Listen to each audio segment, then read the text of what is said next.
Hi, Larry Titus here. I'm so excited to invite you to KGM's World Connect. It will be in Orlando, October 24 to 26, and it's going to be here before you know it. We're going to gather at the beautiful DoubleTree Resort at SeaWorld in Orlando. It's fabulous. But the speakers are the most awesome part. My wife, she's incredible. Dr. Jack Hayford, Ana Paula Besa, her father, Pastor Marcio Valadon, from Brazil, Tim Ross, Vonette Bright, Rick Ryan, Tom Lane. Between 35 and 40 nations are going to be represented.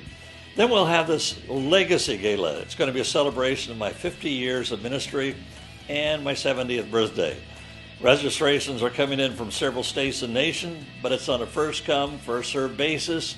Please register immediately. I want you there.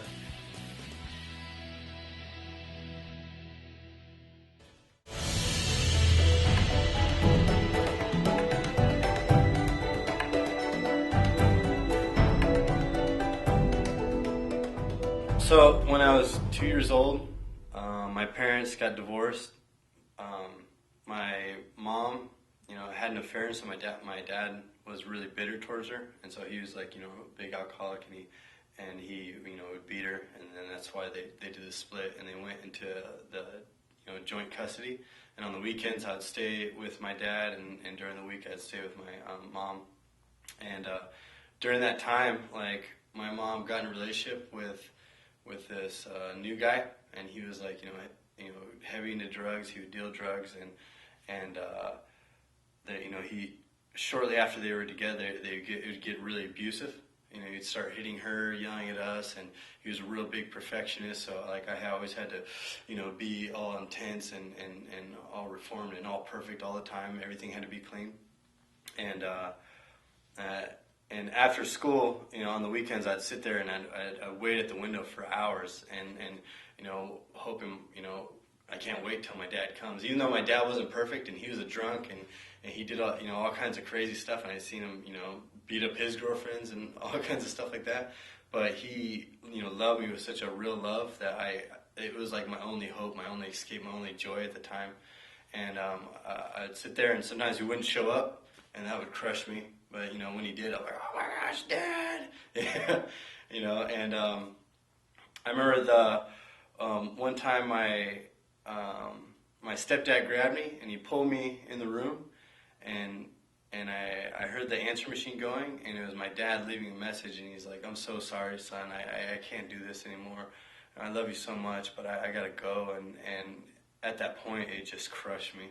It ripped this chunk out of my heart where I went so numb and so dead inside that whenever my mom was beaten afterwards, I just shut down. Like, I wouldn't cry, I had no emotion.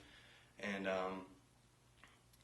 from there, I just, that's when I started, I really failing in school. I'd go off into like daydream mode. I wouldn't, I couldn't process things, and I, that's when I really shut down emotionally.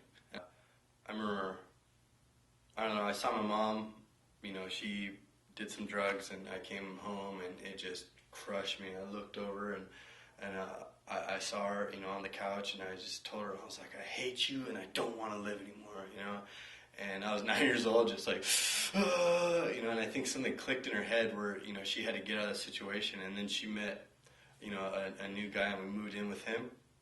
And he was actually a really good guy, awesome guy. He provided for us, he loved us, and for 10 years we were with him. And then when I got to high school, I started really, the things that were deep down inside that I thought I was fine, they all started coming up, and I started drinking.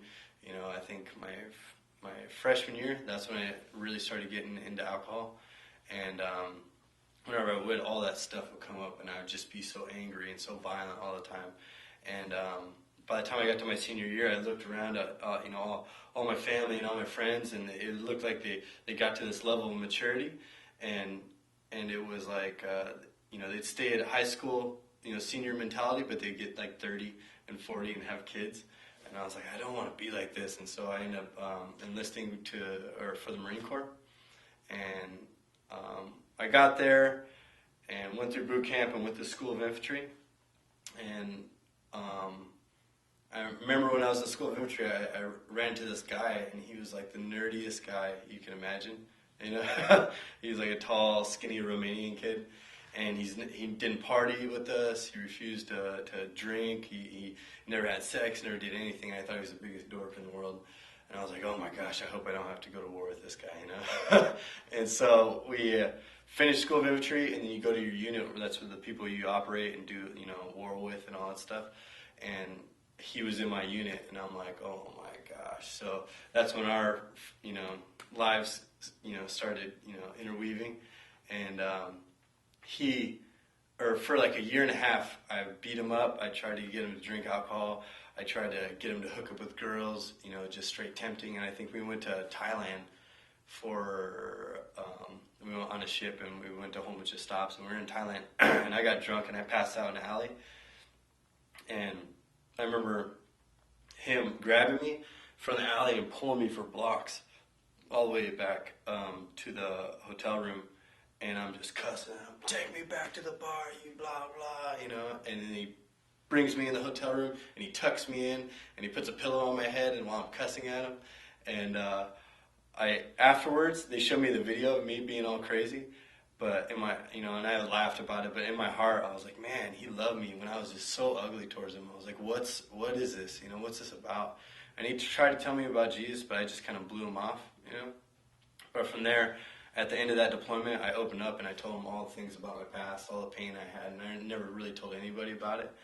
And he would, you know, have me read, you know, scripture, and I was like, oh, that's great, whatever.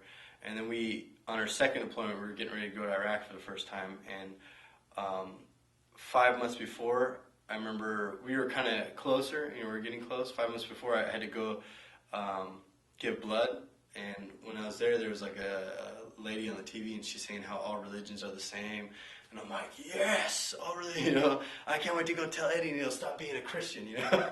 So I go back, and I find Eddie, and I start telling him all this stuff, and he just stopped me. He's like, listen, if you don't believe in Jesus, you're going to burn in hell. You know, he's the only way to the Father, and there's no other way besides him. And it just like, oh, you know, it hit me. And I'm like, oh my gosh. I go back to my room, and I get on my knees. I'm like, Jesus, if you're really it, please do something, because I don't want to go to Iraq and get my brains blown out and then stand in front of you and say, oh my gosh, I missed it. Oh my gosh, you know, you gave me so many chances, and I ignored you, you know. And so I went back to Eddie. He gave me a Bible. He just said, read the New Testament. So I started reading the New Testament. And I already, just reading it, I had a lot of doubt, but I found it was starting to change me. And like, I had a girlfriend for like 4 years, and I just told her all the times I cheated on her, and I just started owning up for the things I did in the past. And then we ended up going to Iraq, and I was a squad leader, and I was in charge of 13 Marines. And that's when just the stress just started, you know, dumping. And I felt like I was carrying the weight of the world. And like any little decision, you know, one of my guys could die, you know, and I could tell them to go do something, and they could never come back again. And so I was not sleeping. I was having nightmares every night where I'd get up and I'd start fighting other Marines, you know, like sleepwalking, beating them.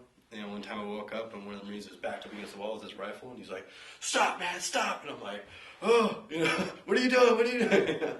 And it was getting to a point where it was just so much, you know, like I'd try and call home to escape from where I was at. And you know, my mom, she was suffering, you know, she had a back injury, and she had so much depression that the relationship with my stepdad, you know, at the time, you know, was like deteriorating. And they had a lot of stuff going on. And so every time I was calling them, it was just more weight stacked on me and more anxiety stacked on me. And finally, I was, you know, I read Matthew, Mark, Luke, John, and I remember I went to this bow position. I'm just sitting there, and I was just so depressed. I'd cry myself to sleep at night, not to be like a girl, but you know, I was just really depressed. And I was sitting there, and there's a chaplain, and he comes in, he's looking at me, and I look at him. I'm like, you know, what the heck is this guy looking at me for? And then he, you know, asked me, he's like, you want to get baptized? And I'm like, you know what? Yes, I do. I want to get baptized. And so Eddie, he was at a different bow position.